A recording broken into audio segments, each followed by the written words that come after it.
Pada puncak kejayaannya, Kerajaan Majapahit yang berdiri sejak abad ke-13 dikenal sebagai salah satu kerajaan maritim terbesar di Asia Tenggara. Wilayah kekuasaannya membentang luas, mencakup hampir seluruh Nusantara, dan bahkan berpengaruh sampai ke wilayah Asia lainnya, seperti Siam Thailand dan Champa Vietnam.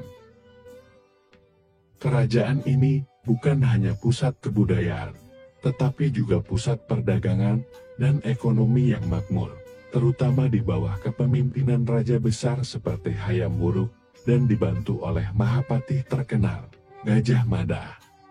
Namun, seiring berjalannya waktu, kemakmuran ekonomi Majapahit mengalami kemunduran yang akhirnya membawa kerajaan ini pada masa-masa krisis dan kejatuhan. Lalu, bagaimana kehidupan ekonomi Majapahit pada masa-masa akhir kerajaan ini?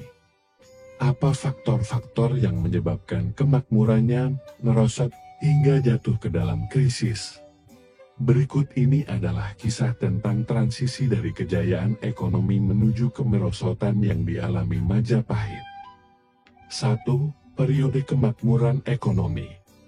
Pada puncak kejayaannya, Majapahit memiliki perekonomian yang sangat kuat dan mandiri. Kerajaan ini berkembang sebagai pusat perdagangan internasional karena letak geografisnya yang strategis di jalur perdagangan utama antara India dan Cina. Pelabuhan utama Majapahit, seperti Ujung Galuh dan Canggu, ramai dikunjungi pedagang dari berbagai penjuru, membawa rempah-rempah, kain sutra, keramik, dan berbagai barang bernilai lainnya. Melalui perdagangan ini, Majapahit memperoleh banyak keuntungan yang kemudian digunakan untuk memperkuat kerajaan, memperindah istana, dan mendukung kehidupan rakyatnya.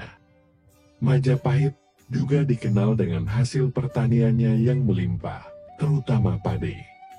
Sistem pengairan yang canggih diterapkan untuk memastikan ketersediaan air bagi lahan pertanian, dan sebagian besar rakyat Majapahit adalah petani yang hidup dari hasil panen mereka. Sistem ini membuat Majapahit mandiri dalam kebutuhan pangan, sehingga ketergantungan pada hasil impor sangat minim. Selain itu, Majapahit juga mengenal berbagai bentuk industri, seperti pembuatan kapal dan kerajinan logam yang diminati di luar wilayah kerajaan. 2. Sistem pajak dan struktur ekonomi. Majapahit menerapkan sistem pajak yang baik untuk mengelola pemasukan dan distribusi kekayaan. Pajak dipungut dari hasil panen, perdagangan, dan bahkan dari barang-barang produksi. Pemasukan pajak yang besar dari berbagai sumber ini membuat kas kerajaan selalu terisi penuh, sehingga mampu membiayai pembangunan infrastruktur, pertahanan, dan berbagai aktivitas kebudayaan yang memperkuat stabilitas sosial ekonomi kerajaan. Tidak hanya itu, Majapahit memiliki struktur ekonomi yang mengintegrasikan berbagai sektor, mulai dari pertanian, perdagangan, hingga kerajinan. Sistem perdagangan tidak hanya dilakukan di dalam negeri, tetapi juga antar pulau dan lintas negara.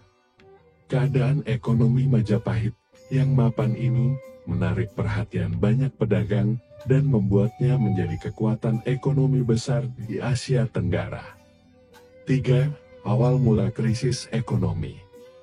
Namun, segala kemegahan ini mulai mengalami penurunan ketika terjadi berbagai konflik internal yang melemahkan kekuatan kerajaan.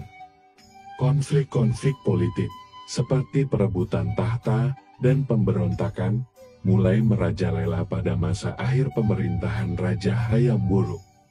Setelah kematiannya, Majapahit terpecah belah akibat perang saudara yang dikenal sebagai Perang Pargreg.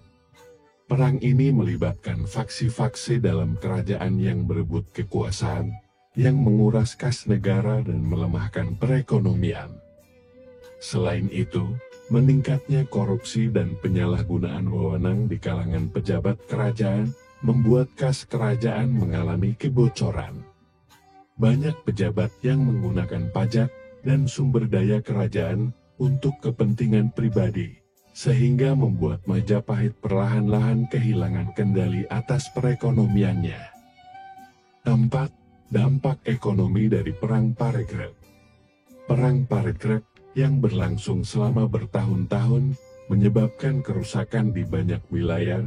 Infrastruktur seperti irigasi dan jalan yang sebelumnya menjadi tulang punggung ekonomi Majapahit mengalami kehancuran, sehingga banyak lahan pertanian yang terbengkalai.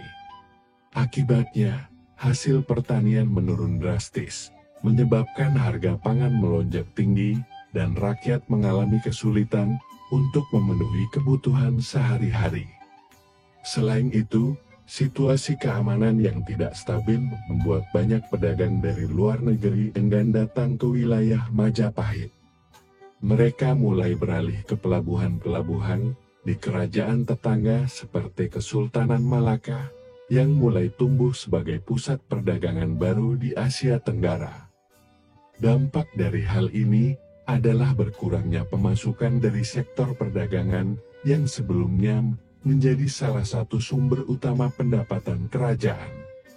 5. Faktor alam dan eksternal.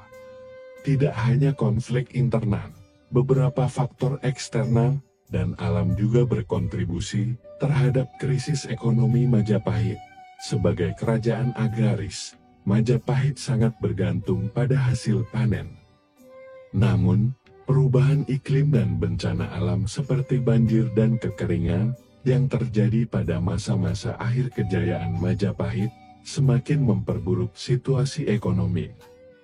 Bencana-bencana ini merusak lahan pertanian dan menyebabkan gagal panen di beberapa wilayah, yang akhirnya menambah kesulitan bagi rakyat.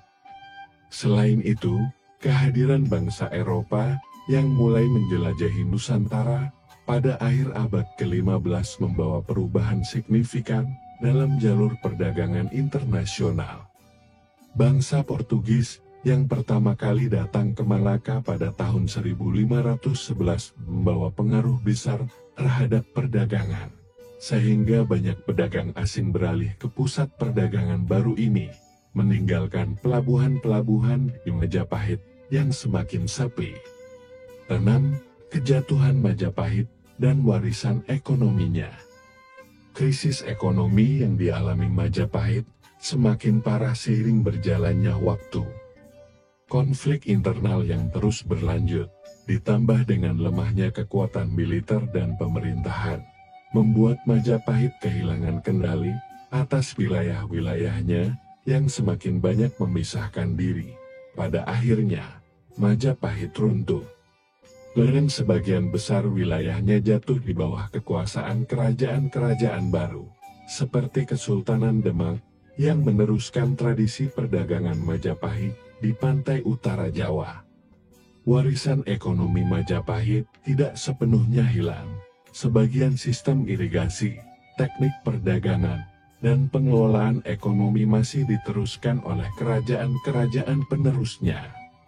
Selain itu, Majapahit juga mewariskan tradisi maritim dan jiwa dagang yang kemudian membentuk identitas bangsa Indonesia sebagai negara kepulauan yang memiliki kekayaan laut dan keberagaman budaya. Di sini dapat disimpulkan, perjalanan ekonomi Majapahit dari masa kemakmuran menuju krisis adalah cermin dari perubahan politik dan sosial yang terjadi di dalam kerajaan tersebut. Majapahit membuktikan bahwa stabilitas politik dan pemerintahan yang bersih sangat penting dalam mempertahankan kemakmuran ekonomi sebuah bangsa.